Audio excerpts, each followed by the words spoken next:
Hey, everybody, a flash episode of the Charlie Kirk Show, a special conversation I had with a minister doing work in the Middle East on behalf of Armenia, a wonderful country. His name is Jacob Pursley. I think you'll really enjoy it. He's a great person, and I really think you'll like this Saturday episode. Email me your thoughts, as always, freedom@charliekirk.com, and subscribe to the Charlie Kirk Show podcast. Open up your podcast app and type in Charlie Kirk Show and get involved with Turning Point USA at tpusa.com. Come to America Fest at amfest.com. That is amfest.com, amfest.com. As always, you can email me your thoughts, freedom@charliekirk.com. Buckle up, everybody. Here we go. Charlie, what you've done is incredible here. Maybe Charlie Kirk is on the college campus. I want you to know we are lucky to have Charlie Kirk. Charlie Kirk's running the White House, folks. I want to thank Charlie. He's an incredible guy. His spirit, his love of this country. He's done an amazing job building one of the most powerful youth organizations ever created, Turning Point USA. We will not embrace the ideas that have destroyed countries, destroyed lives, and we are going to fight for freedom on campuses across the country. That's why we are here. Introduce yourself. My name is Jacob Pursley. I'm from Northwest Arkansas. But that's not the extent of your ministry No, or your work. You spend a lot of time in a far-off, distant land that people need to learn more about, Armenia. That's true. Yeah, I spent 15 years in Turkey, and then I've been the last 5 years in the country of Armenia. What work do you do there? So in Armenia, what our main job is, my main work is to mobilize. It's very similar to you. I mobilize people, young people, and the churches there to love their neighbors as Jesus taught us to. We need to love our neighbors as ourselves. And one of the ways we can do that is by taking Christian faith to Muslims. So it's really a lot of missions work. So I mobilize, I speak in front of audiences, and then we equip them, mobilize them. I'm a dean of a university for doing this type of work. And then we send them to the surrounding Muslim nations so that they can declare the gospel and plant new churches. So let's start with the country of Armenia, which I find to be a really important thing that most Americans don't know about. Oldest Christian country in the world. Yes. I grew up with a bunch of Armenians. I love them. They're great people. Yes. They're also incredibly talented business people, great family people. They're a wonderful addition to the American project. Oh, absolutely. Some of the most generous, some of the most philanthropic, some of the most creative people have come from Armenia. But most people don't know about the history of Armenia, and especially the Armenian Genocide, which really doesn't get the coverage in the history books that it deserves. You know, it's really sad. I went to four different schools, 4 different seminaries for my education. We maybe covered the Armenian church at one paragraph. But as you said, it was the very first declared Christian nation in 301 AD. And that's a big deal. And if you're learning church history, that's something that we should have focused on, but we did not. And they've retained their Christian identity since that time, even with Ottoman or Islamic suppression and Soviet suppression. They've maintained their Christian roots, and the values, as you said, they're very similar to Americans because of the shared faith that we have. They have a lot of shared values, so it's true. Tell us about the Armenian Genocide. So in 1894, there was a massacre of around 200,000 Armenians, and this was done by Sultan Hamid II. And he basically, the Christians living in the Ottoman Empire at that time were under this thing called dhimmi status, under dhimitude, and they had different laws they had to adhere to as second-class citizens. So if any Armenian would transgress their law, they were collectively punished by the Ottoman government. Not individually. No, collective punishment. Because let's say, for example, it was illegal to share the gospel with a Muslim, or if you had a church and the cross kind of fell, if you wanted to put the cross back up, that was illegal. You had to go through all of these. There's a whole list of laws, dhimitude laws, and they were not allowed to own weapons to defend themselves. Their testimony was worth half than a Muslim. So they had a lot of oppression. And there was an incident happened in an area of Turkey where the Ottomans saying, we're just going to massacre these people. And they did. That started in 1894 to 1896. So systemic, planned murder. Right. And then there's this group that you have heard of called the Young Turks that come along. I've heard about, I don't know if you know this in America. Oh, yeah. But there's a media organization called the Young Turks. Oh, yeah.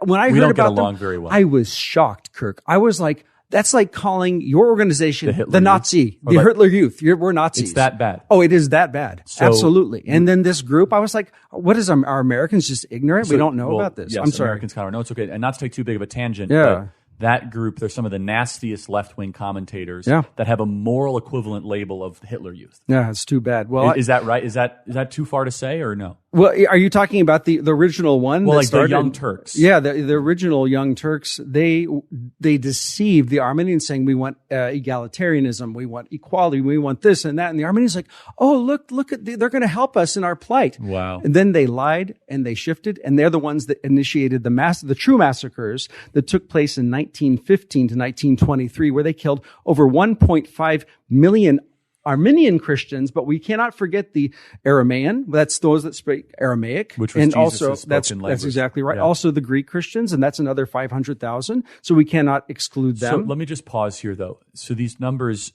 we just can't gloss them over. No. I mean, these are extraordinary numbers. That's right. Maybe you'll finish this in the story, but why does it not get the attention? I mean, these numbers are shocking. This should be right up there with the Holocaust in terms of our memorial, our recollection, and our introspection. Well, it has to do with Turkey's status, I think, with the United States, because they're a NATO country, and after World War I, they kind of went neutral, and it became a democratic republic, no longer an Islamic Sharia law-led Ottoman Empire.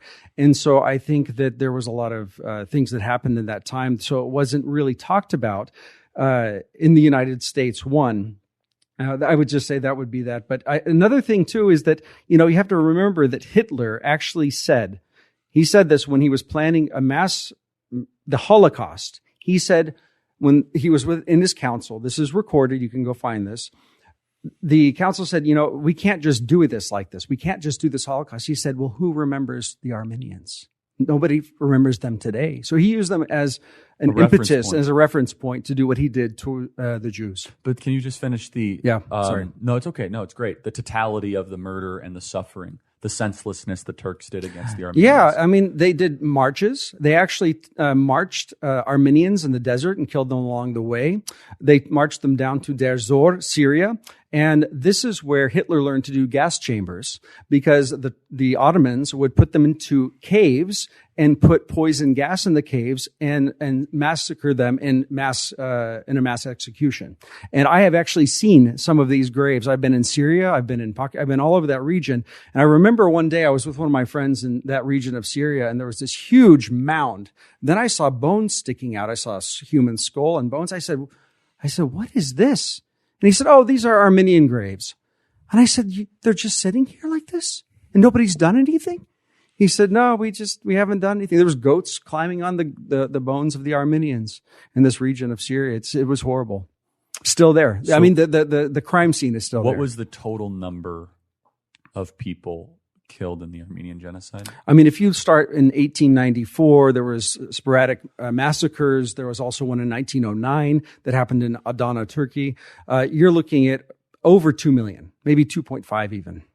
And so you're saying that would Turkey dispute any of the facts you just said? Absolutely. It is illegal in Turkey Oh, wow. to say there was a genocide, because you're Why? defaming Turkishness. Turkishness. Turkishness, the idea of being But this a is Turk. important for people so Turkey is not a talked about country very often, but there is this ancestral narrative to try to restore the power of the once supreme Ottoman Empire. That's true. Since Tayyip Erdogan, the current prime minister, actually, he's kind of like a Putin. He's been in power since 2002. And Very corrupt elections. I mean, I don't know how that's actually allowed to happen now, 20 years later.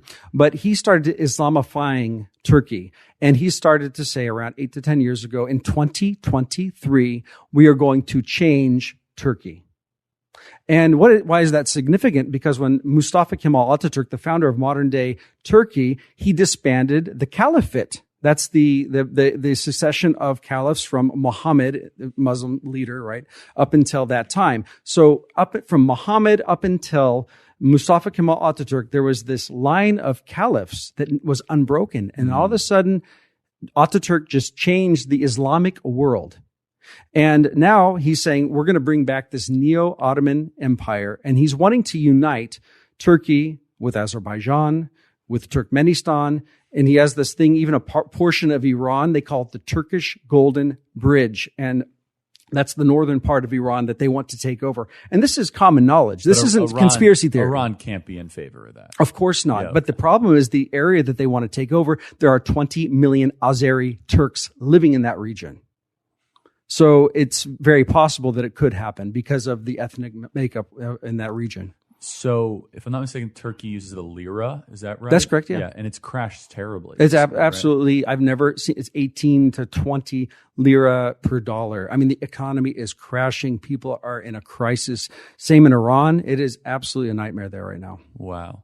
How does that impact Armenia regionally? That can't be good for Armenia either. No, it's not, because you have Azerbaijan to the west, to the east, to Turkey to the west, and they have attacked the little tiny country of Armenia that has 3 million people, and these countries have 110 million people surrounding them, and they've been attacking them, trying to take over land, trying to take over cities, and it's been largely ignored in the Western media. Yeah, this is a Christian country that needs to be defended. Yeah. So, but let me zero in on something. Okay. So you said that one of the reasons that Turkey is not held accountable for this genocide is because they're in NATO and their proximity to the United States? Well, yeah, I would say that. They've also threatened. I remember when the Syrian Kurds were coming to Turkey as refugees, basically Tayyip Erdogan threatens the West and Western Europe and saying, if you don't do what we do, we're going to release them all to you. Let them go into your countries. We're not going to take them anymore. No, they don't. Because they're Christian pro-American. That's right. Our ministry was primarily among Kurdish people. So that's northern Iraq, right? They're in northern Iraq, but there's more Kurds living in Turkey than anywhere else. It's kind of this like crescent-shaped Kurdistan. Right.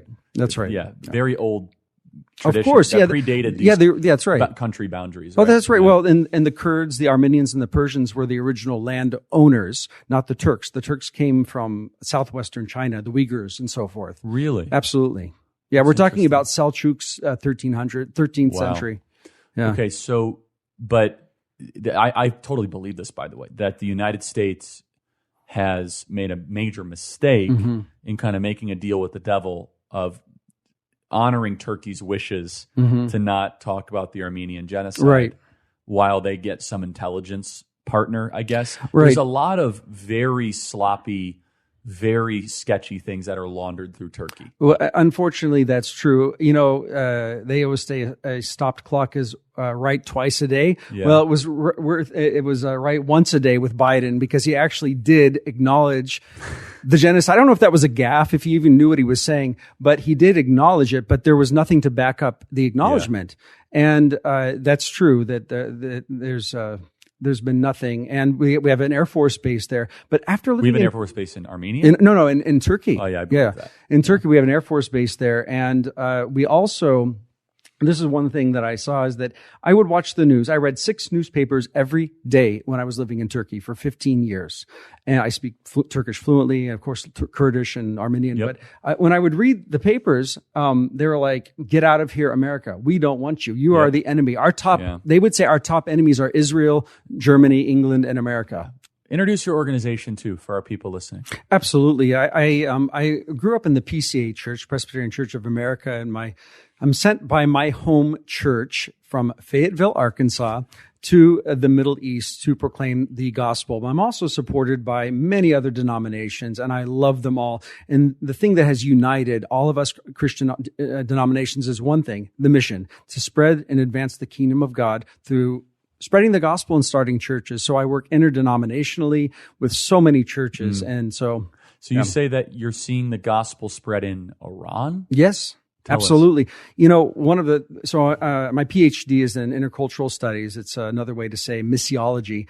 And so I get to look at statistics, but I also get to see firsthand what is happening and how the gospel is spreading. And we see converts from Islam to Christianity every day. Wow. Right now, and this is the most liberal number. The most conservative number, they would say, is 500,000, but I think that's much too low. We have around 7 million converts in Iran to Christianity. And that is significant, because when the last 40 years they've been under this Islamic suppression under Sharia law, and these young people are looking at this saying, if this is what God is like, I don't believe in God. They're turning to atheism, but it's not atheism in America. It's Muslim atheism. And as soon as they're introduced to Jesus, atheism? yeah, Muslim atheism is that they're rejecting the God of Islam, which is not the God of the Bible. Yeah. And because that's what they've grown up What seeing. is the difference then? The difference is that the Muslim God is a monotheistic God. In all of the Quran, God is not mentioned as love one time. Is that right? Wow. Not one time. And he's only mentioned as kind once, but that is in the context of that when you go to heaven, you get virgins. So God is kind, because that's the context. That's the only good thing you can see there about that. And it's also a religion of conquest by the sword. It's by jihad. And in the Bible, it's the opposite. You go, you love your enemies even. You pray for those that persecute you.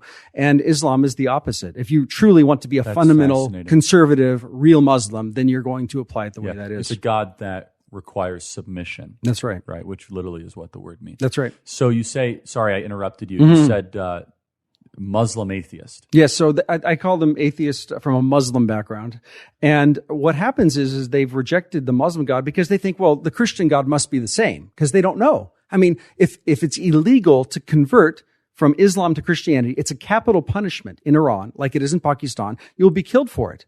And so they don't have the option to even find a Bible, find a Christian.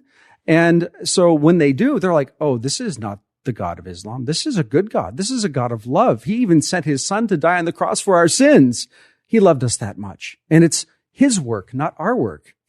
And it changes them. I've seen so many conversions, even in Turkey. In Turkey, we've seen, since 1970, I would say, there was one Turkish Christian. One. Now we have over 8,000. And we actually can quantify that. We can do studies. We have 175 churches. So 8,000 Christians in Turkey? That's right. These are converts, though. Got it. Okay. From Islam. Are there any churches allowed in Turkey? Yes. Okay. There have been. There's but just don't get too loud, is what they say, right? Right. Basically, that's right. Stay in your corner. They're still trying to make them live as a second-class citizen. Yeah. If you proselytize, you're going to be shut down. Yeah. And they try to do it a little bit in the shadows. They don't want to have an international press problem, but they're good at it, right? I don't know what Andrew Brunson, he's one of my friends. He was in prison, a Turkish prison, for 2 years as a missionary with the EPC church.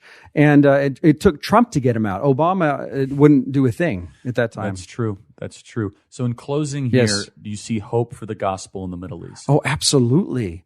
There's one of my favorite verses is Jeremiah chapter 51, verse 44. And God prophesies it, saying he is going to take all that the god Bel has swallowed and take them back. He says that he's going to remove all of the worship that was going to Bel. And Bel was a god. You don't even know what Bel is today, because God's word is true.